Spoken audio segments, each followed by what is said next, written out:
Jailer पुस्तक का चौथा एपिसोड। अति सर्वत्र वर्जयेत, जरूरत से ज्यादा कोई भी चीज हानिकारक होती है। पूज्य श्री जेलर पुस्तक में यहाँ पर पैसों को लेकर कहते हैं कि 5-25 करोड़ या उससे भी अधिक संपत्ति रखने वाले अनेक प्रकार की हानि भोगते हैं, लेकिन उसे समझने के लिए भी दृष्टि चाहिए। बिल्कुल छोटे से पिछड़े गांव में अत्यंत दरिद्र अवस्था में जिसका बचपन बीता था, ऐसा एक लड़का अपना भाग्य आजमाने हेतु शहर में आया और मानो उसका सितारा चमक उठा। क्रमशः आगे बढ़ते बढ़ते अत्यंत धनवान बन गया।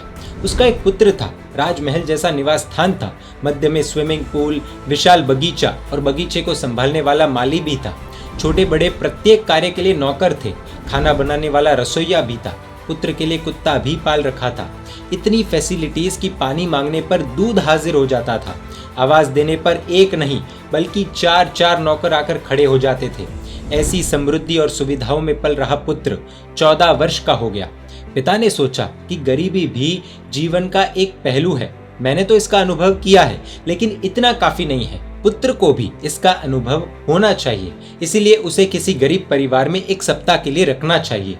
मौज शौक के साधन तो बिल्कुल नहीं, सामान्य सुविधाएं भी वहां न हो, आवश्यक वस्तुओं में भी काफी कमियां हो।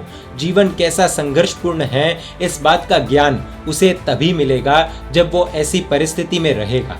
अपने ही गांव के एक परिचित गरीब परिवार में उसे छोड़ आए। जंगल के छोर पर नदी के तट पर बसा हुआ वह गांव अत्यंत छोटा था। टेलीफोन, कम्युनिकेशन आदि के कोई भी साधन वहां उपलब्ध नहीं थे। एक सप्ताह बीत गया। पिता अपने पुत्र को वापस लेने के लिए उस गांव में गए। पुत्र से पूछा कि तुझे यहाँ अच्छा लगा? पुत्र ने हैरान कर देने वाला उत्तर दिया कि डैडी, इन लोगों की जीवन प्रणाली और हमारी जीवन प्रणाली में जमीन आसमान का अंतर है। हमारे घर में तो छोटा सा स्विमिंग पूल है और उसमें क्लोरीन की बास वाला पानी और बासी पानी। मेरी तो आंखों में हमेशा जलन होती थी, और यहाँ तो इस झोपड़ी के पीछे ही नदी, निरंतर बहता पानी, कितना ताजा और प्राणवंत। पप्पा, मुझे तो नहाने का इतना मजा आता था। और हाँ, हमारे घर में तो एक ही कुत्ता है। यहाँ तो 4-4 कुत्ते मेरे मित्र बन गए हैं, और न इन्हें नहलाने का, न घुमाने ले जाने का कोई बोझ।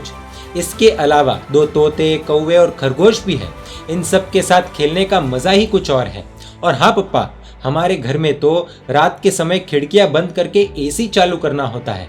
यहाँ तो हम सब खुले आकाश के नीचे बाहर ही सो जाते थे। चांदनी का प्रकाश, मधुर मंद पवन और तारों की चादर। इतनी जल्दी और अच्छी नींद आ जाती थी।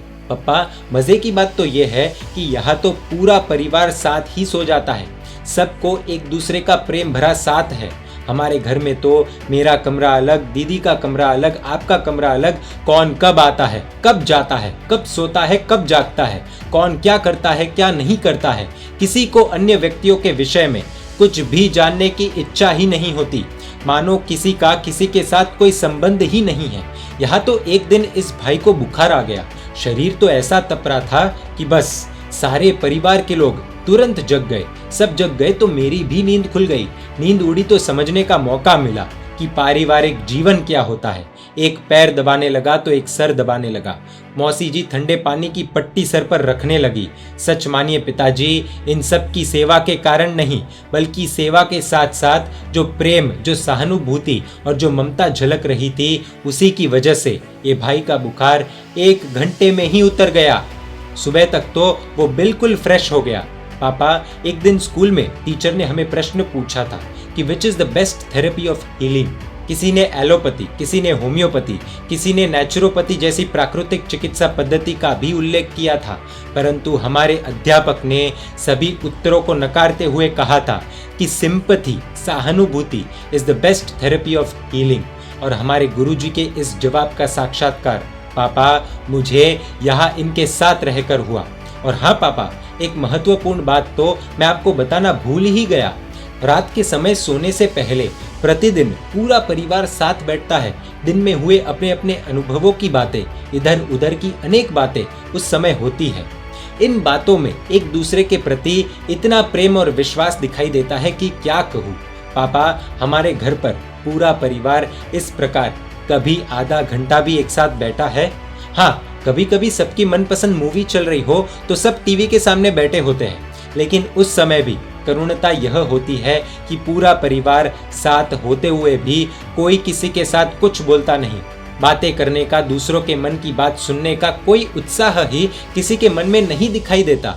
हाँ, मूवी के पात्रों की बात सुननी होती है, उनके सुख से सुखी और उनके दुख से दुखी होना होता है, मानो कि वे ही हमारे स्वजन हो। पूज्य श्री आज की तुलना में कहते हैं कि वैसे आज देखने जाए तो अब इस प्रकार भी साथ बैठने की बात नहीं रही, क्योंकि सबके कमरों में अपना अलग अलग टीवी लग चुका है और अब तो स्मार्टफोन्स में भी टीवी आ चुका है। मनुष्य अगर खुले मन से विचार करे तो अनेक दृष्टि से ऐसा अनुभव निश्चित रूप से होगा कि अत्यधिक धन संपत्ति भी आशीर्वाद नहीं अभिशाप बन जाती है।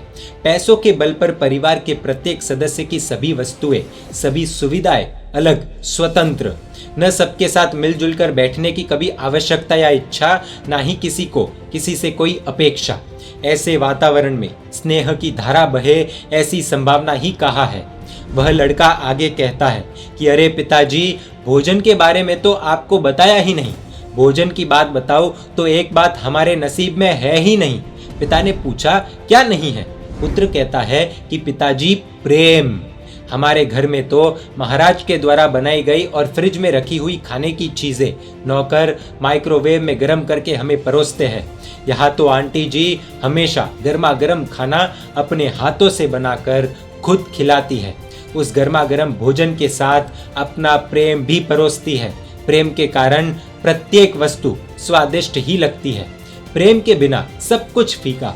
इस उत्तर से शायद हमारे मन में एक प्रश्न उठ रहा होगा कि ये कैसे संभव है। इसका एक और उदाहरण पूज्य श्री देते हैं। एक युवान धन कमाने हेतु शहर गया। लंबे समय तक वो वहां पर रहा, अनेक कठिनाइयों का सामना किया, लेकिन पुण्य ने साथ नहीं दिया। बिना धन प्राप्त किए ही बेचारा वापस आ गया। भले कुछ भी कमाए बिना ही वह वापस आया था, परंतु माता किसे कहते हैं, प्रेम से पुत्र का स्वागत किया। लंबे अरसे के बाद पुत्र वापस आया है। माता का उत्साह तो असीम था। बाजार गई, आम या केले खरीदने की तो ताकत नहीं थी, वह एक काकड़ी खरीद लाई। काकड़ी को सुधार कर यानी पीसेस करके पुत्र को खिलाती रही। पुत्र भी उतना ही आनंद पूर्वक खाता रहा। अब आखिरी एक पीस रहा जो माता ने अपने मुंह में रखा, लेकिन ये क्या, काकड़ी इतनी कड़वी। अरे बेटा, तू कुछ बोला क्यों नहीं?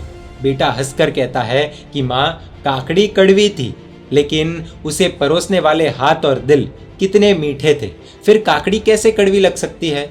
अब वह अमीर पिता के पुत्र के दृष्टांत पर लौटते हैं। वह कहता है कि पिताजी, हमारे शहर में तो दूध के पैकेट मिलते हैं और यहाँ तो प्रतिदिन दोनों समय ताज़ा दूध। देखिए ना, 7 दिन में तो मैं कैसा लाल टमाटर जैसा हो गया हूँ। पिताजी, आपने बहुत अच्छा किया कि मुझे 7 दिन यहाँ रखा, नहीं तो हम कितने गरीब हैं, परिवार के साथ रहते हुए भी कैसे परिवार विहीन है और अकेले हैं, इसका मुझे कभी अनुभव ही नहीं होता।